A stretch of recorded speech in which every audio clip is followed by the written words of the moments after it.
Bonjour, je suis Angélique, coach de vie certifiée depuis 2008. J'ai moi-même vécu l'expérience de me faire coacher et encore aujourd'hui, lorsque je n'ai pas le recul nécessaire pour clarifier ou solutionner une étape dans ma vie, je n'hésite pas à faire appel à mes mentors et surtout à utiliser au quotidien ma boîte à outils du développement personnel.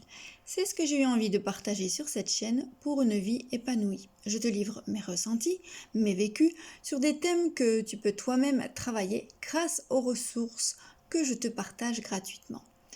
Évidemment, visionner des vidéos ou écouter un podcast ne remplacera jamais l'expertise et l'accompagnement d'un coach. Les termes récurrents de cette chaîne sont les relations toxiques, la dépendance affective, la perversion narcissique, tes peurs, tes croyances, ce qui t'empêche d'être heureux et d'avancer dans ta vie personnelle et bien sûr les outils du bonheur, d'une relation épanouie et d'une vie épanouie. J'utilise pertinemment le tutoiement comme si je m'adresse à toi en toute confidence et je m'adresse souvent aux femmes. Mais si tu es un homme, tu es le bienvenu également car tout ce qui s'applique aux femmes s'applique également aux hommes.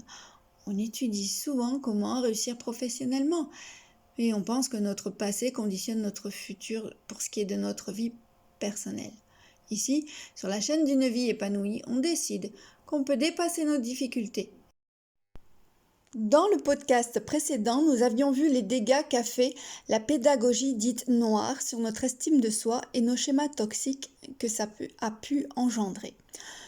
Tu peux t'abonner à Épanouie Vie pour suivre dans l'ordre les vidéos que je te présente et retourner en arrière voir ce podcast pour mieux suivre celui-ci. Alors le danger de la pédagogie noire pour les adultes en devenir, c'est que lorsque vous étiez punis, vous n'y compreniez pas grand-chose car il n'y avait pas d'explication. On sait juste qu'il ne faut plus le refaire et que c'est une bêtise. C'est un conditionnement. On répond par automatisme, par l'obéissance, qu'engendre la peur de se faire gronder à nouveau ou même dans certains cas de se faire frapper. Ce que l'enfant comprend à ce moment-là et qu'il associe, c'est que la punition physique fait partie de l'amour, pensant que l'intimidation et la violence peuvent même être des manifestations d'amour approuvées par les adultes qui, pour eux, savent tout.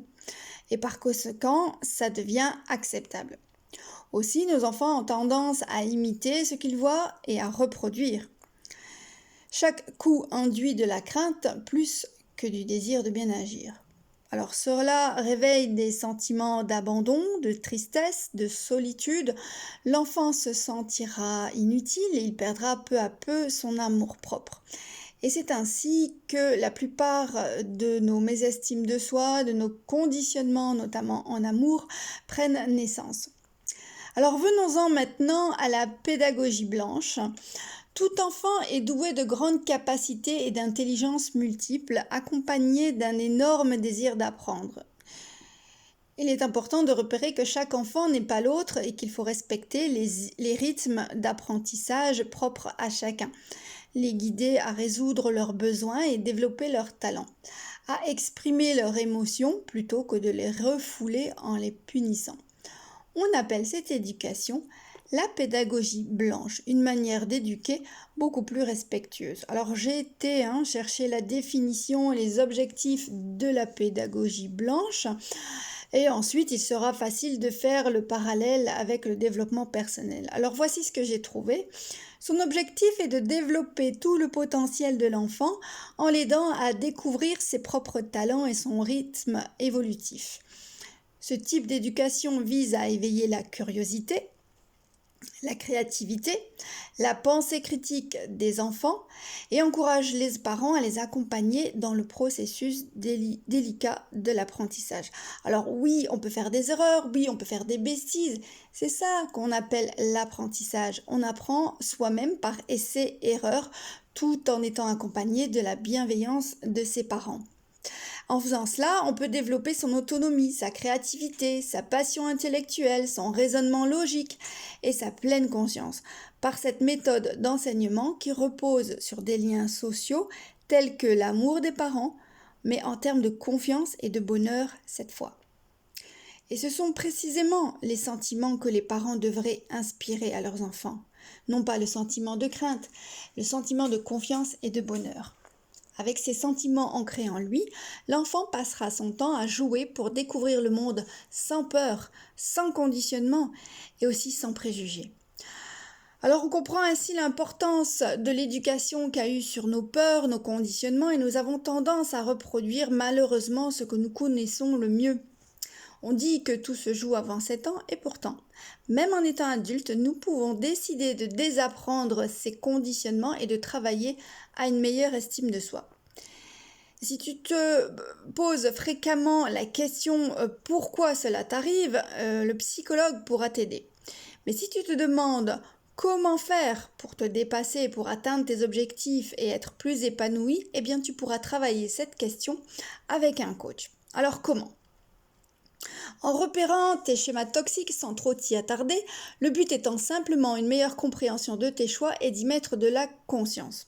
Ensuite, on passe à l'action. Comme un enfant, tu vas expérimenter de nouvelles situations, de nouveaux challenges.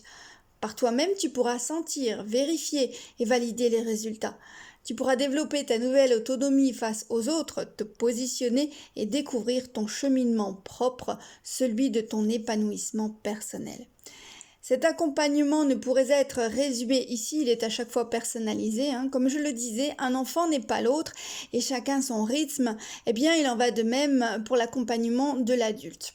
Et même si le passé conditionne ton présent, lorsque tu te rends compte que l'histoire se répète, tu peux faire le choix de sortir de ces conditionnements grâce au développement personnel. Tu trouveras sur cette chaîne un tas d'outils pour ouvrir ta conscience et pense à prendre rendez-vous chez ton coach. À partager cette ressource avant de partir, on se fait rendez-vous à la semaine prochaine. À très vite et coachement vôtre.